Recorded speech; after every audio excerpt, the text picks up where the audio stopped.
똑똑한 사람은 어떤 사람일까?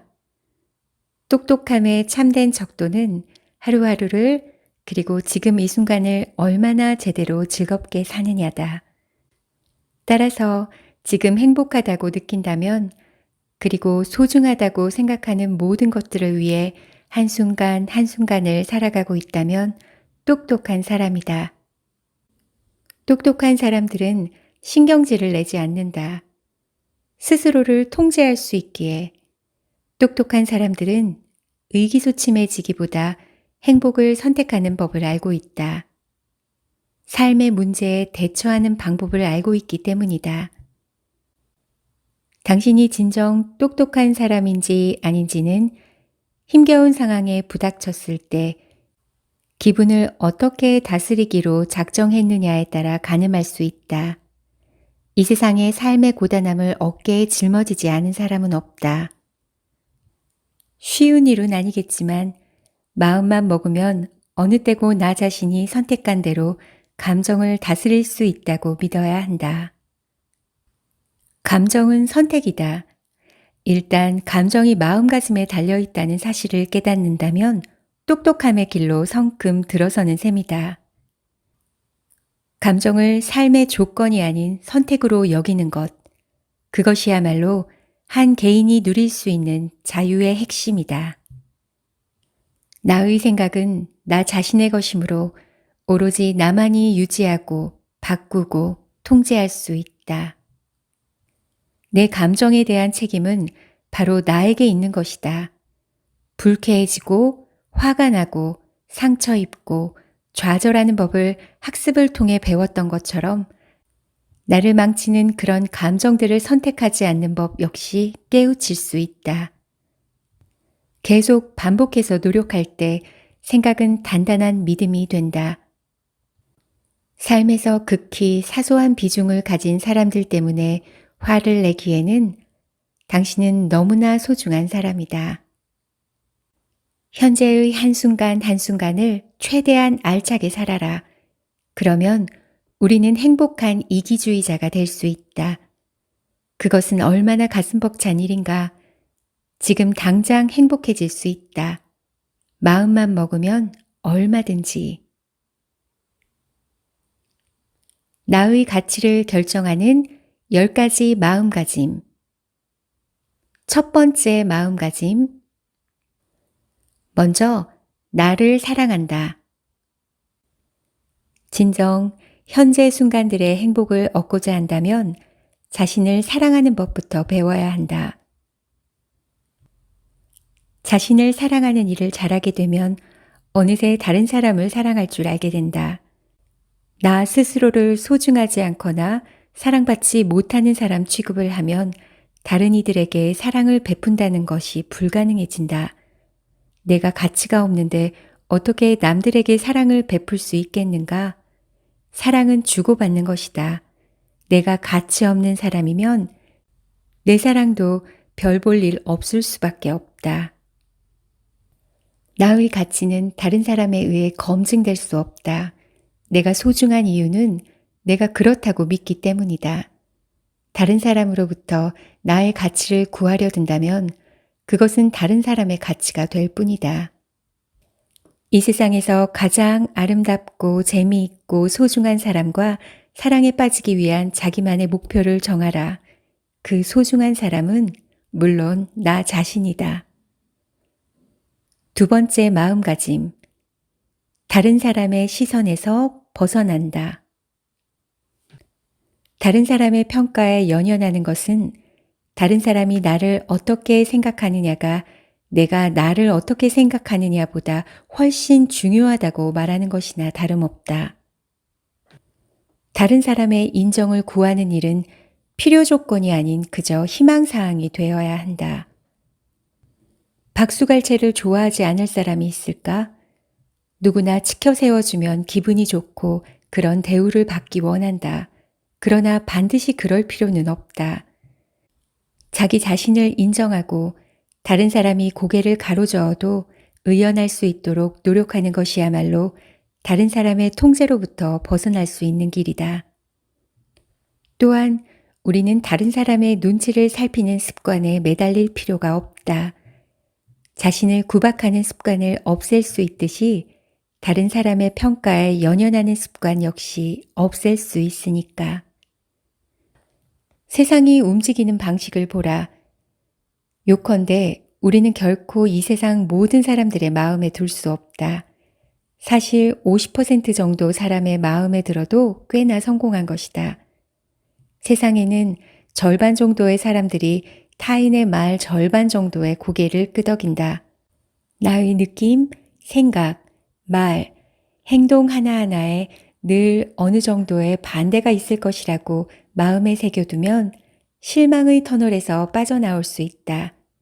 일단 반대를 예상하고 있으면 비난의 말을 들어도 그 때문에 상처를 입지는 않을 테니까. 인정받고 싶을 때 가장 효과적인 방법은 인정을 원하지 않고 그 뒤를 쫓지 않으며 모든 사람들에게 인정을 구하지 않는 것이다. 나 자신과 대화하고 긍정적인 자아상의 자문을 구하면 더 많은 칭찬이 제 발로 찾아올 것이다. 우리는 태어날 때부터 인정을 필요로 하는 일에 익숙해져 왔기 때문에 그 오류지대를 없애려면 엄청나게 많은 연습이 필요하다. 그러나 어떤 노력이든 그만한 가치가 있는 법이다. 비난에 부딪혀도 실망하지 않게 되면 즐거운 현재의 자유를 평생 얻게 될 것이다. 세 번째 마음가짐, 과거에 얽매이지 않는다. 과거의 삶에서 얻은 자신에 대한 평가들을 늘어놓으면서 과거 속에만 어슬렁대는 사람은 유령이나 다름없다. 오늘의 나이지 어제의 나가 아니다. 타고난 본성 같은 것은 없다. 그 말 자체는 사람들이 멋대로 분류하고 구실을 만들어내기 위한 것이다. 나는 누구인가? 나는 나 자신을 어떤 말로 표현하는가? 다른 사람들이 나를 대신해 붙인 꼬리표가 아닌 참신하고 멋스러운 꼬리표를 생각해보라. 하도 써서 닳고 다른 넌더리 나는 꼬리표들 때문에 인생을 알차게 살지 못해서야 되겠는가. 나의 성장을 방해하는 꼬리표들은 몰아내야 할 악귀 같은 것이다. 그러나 어떤 식으로라도 꼬리표를 달아야겠거든. 이런 꼬리표는 어떤가? 나는 꼬리표를 떼는 사람이다.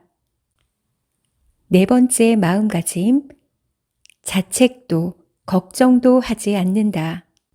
자책감과 걱정을 끌어안고 있는 것만으로 과거나 미래 상황이 변할 것 같은 생각이 든다면 당신은 다른 현실 체계를 가진 세계에 살고 있는 사람이다. 일생에 전혀 도움이 되지 않는 감정이 두 가지가 있다. 이미 일어난 일에 대한 자책감과 아직 일어나지 않은 일에 대한 섣부른 걱정이 바로 그것이다. 걱정은 미래, 자책감은 과거에 대한 반응이지만 둘 다 현실의 자신을 불안하게 하거나 꼼짝 못하게 한다는 동일한 목적을 수행한다. 자책감은 자신을 망치는 모든 행동 가운데 가장 쓸모없는 것이다. 자책감은 단연코 가장 많은 감정 에너지를 소모한다. 실수에서 배우는 것은 건전한 일이며 성장에 반드시 필요한 것이다. 자책감은 바람직하지 않다.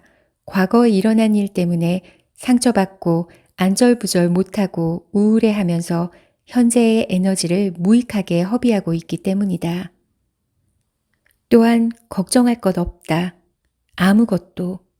우리는 지금 이 순간에도 그리고 앞으로도 아직 일어나지 않은 일에 대한 걱정 때문에 노심초사하면서 살아가고 있을지 모른다. 하지만 아무리 걱정을 해도 변하는 것은 하나도 없다. 현재가 바로 자책감이나 걱정에 사로잡힌 행위를 이해하는 열쇠다. 현재를 충실히 살아가고 과거나 미래에 매몰되어 현재의 순간들을 헛개비처럼 보내지 않는 법을 배워야 한다. 숨쉬고 있는 것은 지금 이 순간뿐이다. 그리고 무익한 자책감과 걱정은 모두 현실 도피 안에서 자행되고 있는 행위다. 다섯 번째 마음가짐, 새로운 경험을 즐긴다. 무엇이건 못 해낼 게 없다. 자기 자신을 충분히 신뢰하고 있다면 말이다. 일단 확실하지 않은 영역에 용기 있게 발을 내디뎌 보겠다고 마음만 먹으면 우리는 인간에게 허용된 경험을 모조리 마음껏 즐길 수 있다. 당신은 강인한 사람이다. 새로운 것에 접하는 일 정도로 쓰러져 버리거나 힘들어할 사람이 아니다. 오히려 판에 박힌 일상과 단조로움에서 다소나마 벗어나면 심리적 좌절을 피할 수 있는 가능성이 훨씬 커진다. 길이 아닌 곳은 아예 가지 말라는 식의 사고방식을 가지고 있는가? 그런 사고방식은 새로운 경험에 마음의 문을 닫게 된다. 원하는 것은 무엇이든 할 수 있다. 이유는 오직 하나, 내가 원하기 때문이다. 6번째 마음가짐, 모든 선택의 기준은 나다. 결정을 내리는 일이 버거운가? 지극히 사소한 일에서조차 말이다. 이것은 옳고 그름의 이분법적인 성향이 낳은 직접적인 부산물이다. 우유보다는 옳고 싶다는 바람에서 비롯된다. 결정을 뒤로 미루면 틀렸다고 생각될 때마다 느끼는 불안에 대처할 필요가 없어진다. 옳은 선택이란 없다. 다른 선택만 있을 뿐이다. 어떤 경우에도 옳고 그름을 가르는 일에 빠져들지 말라. 어떤 것도 다른 것보다 더 중요하지 않다. 자신의 행동을 스스로 평가하고 자신을 신뢰하면서 그때그때 결정을 내리도록 하라. 마음 가는 대로 나만의 행복의 노래를 부르라. 행복이란 모름지기 어떤 것이어야 한다는 공식을 만들지 말라. 7번째 마음가짐, 다른 사람과 비교하지 않는다. 이 세상과 이 세상을 살아가는 사람들은 언제나 늘 불공평하다. 허나 행복을 택하고 불행을 택하는 것은 정의의 부재와는 아무 상관이 없다. 무언가를 불공평하다고 생각하려면 스스로를 다른 사람이나 집단과 비교해야 한다. 우리는 다른 사람의 행동을 바탕으로 나에게 무엇이 좋은지 판단하고 있는 것이다. 내가 할 수 없는 일을 다른 사람이 했다는 이유로 화를 낸다면 그것은 자신을 통제하는 지휘봉을 남에게 넘겨주는 것이다. 또한 자신의 삶에 대한 책임을 회피하는 한 가지 방법인 것이다. 불공평하다고 생각하지 말고 대신 자신이 진실로 원하는 것이 무엇인지 결정하고 그것을 달성하기 위해 전략을 짜보자. 다른 사람이 무엇을 원하고 무엇을 하고 있는가와 상관없이 진정으로 자신을 사랑할 줄 아는 사람만이 질투도 비교도 하지 않는다. 중요한 것은 부당함이 아니라 부당함에 대해 내가 어떻게 처신하느냐다. 8번째 마음가짐, 미루지 않고 행동한다. 해야 할 일을 뒤로 미루는 것은 우리 인생을 매우 피곤하게 만드는 일인데도 좀처럼 고쳐지지 않는다. 조금만 귀찮은 일을 만나면 늘 해야 하는 건 알지만 그냥 나중에 하지 뭐 라고 말하는 것이다. 사실 미룬다는 것 자체가 존재하지 않는다. 하면 하는 것이고 하지 않는 것은 뒤로 미루는 게 아니라 그냥 하지 않는 것이다. 대부분의 사람들에게 미루기는 사실상 최고의 현실 도피다.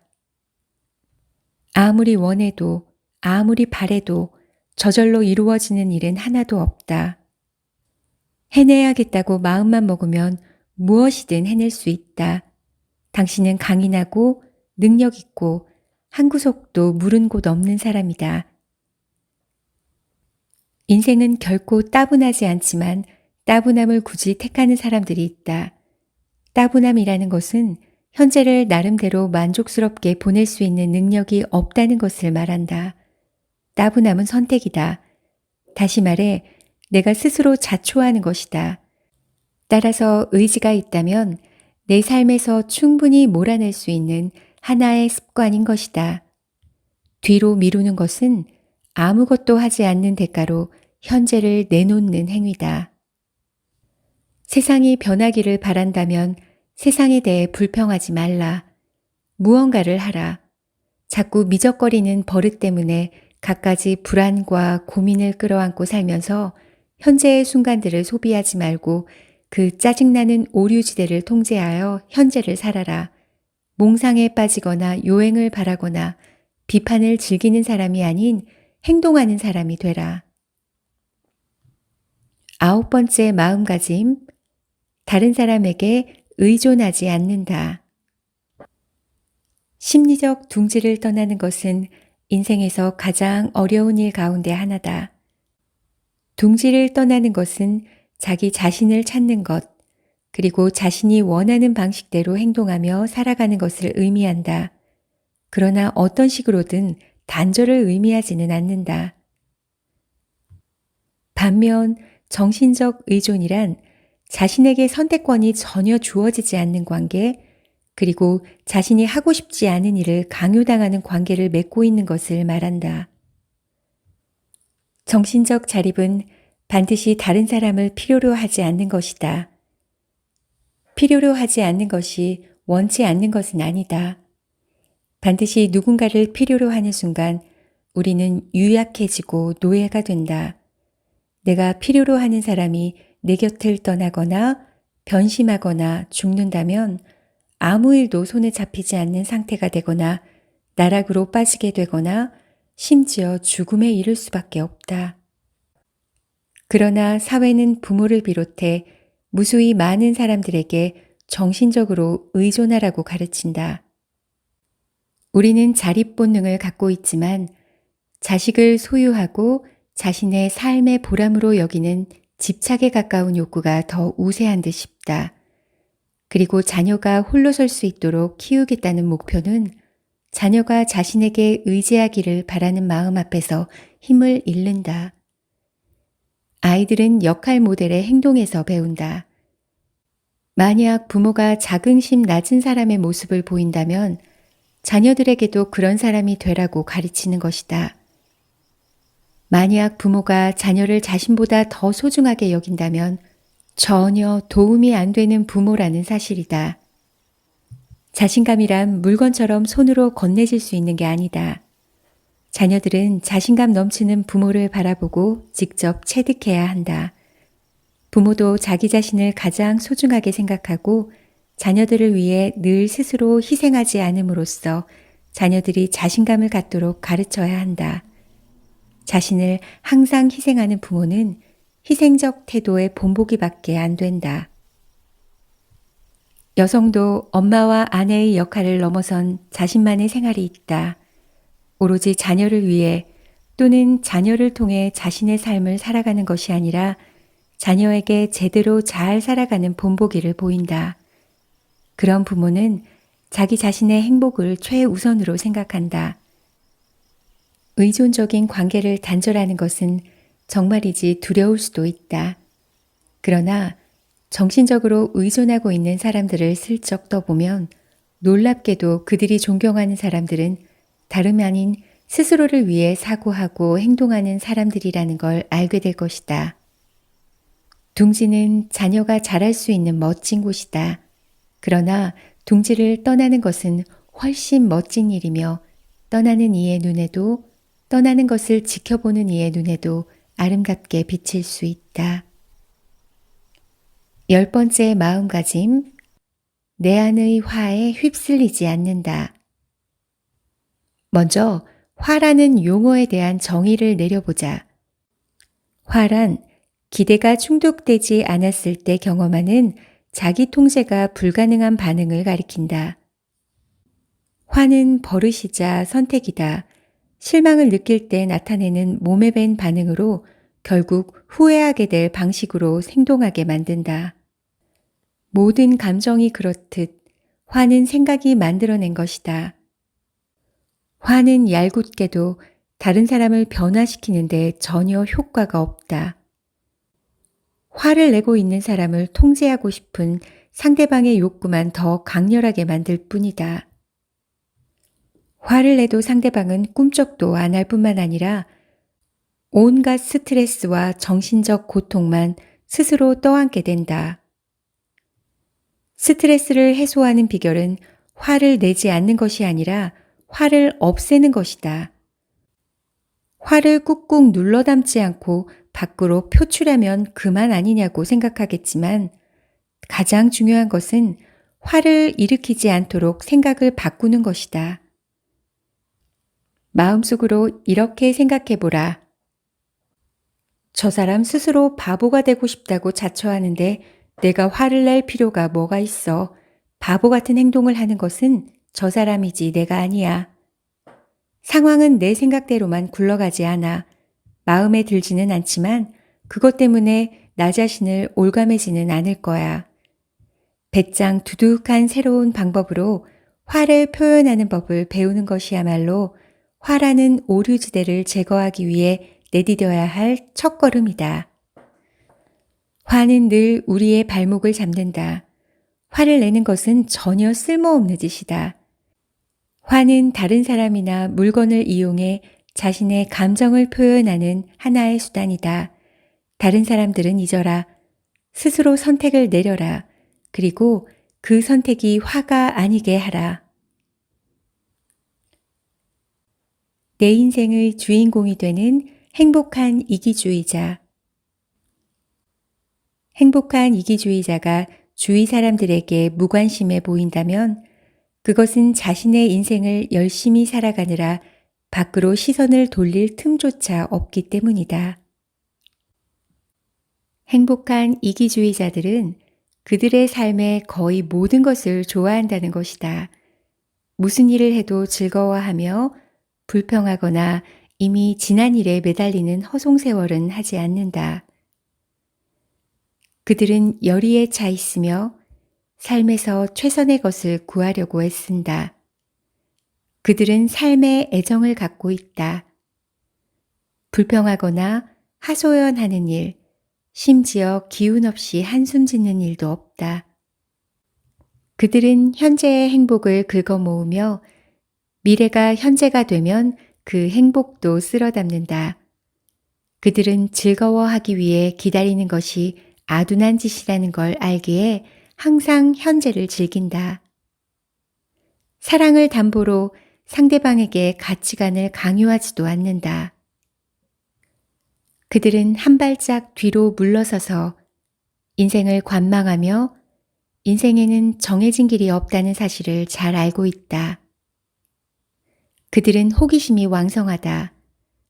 항상 새로운 것을 찾고 인생의 한순간 한순간을 놓치지 않는다. 잘하든 못하든 상관없다. 그들은 스스로를 불평 없이 받아들인다. 그들은 세상에 대한 어떠한 고정관념도 없다. 있는 그대로의 행복을 발견할 뿐이다. 무엇보다도 중요한 것은 그들은 자신을 사랑하는 사람들이라는 점이다. 이상은 나의 가치를 결정하는 10가지 마음가짐이었습니다. 여러분 모두 행복한 이기주의자가 되었으면 하는 바람입니다. 감사합니다.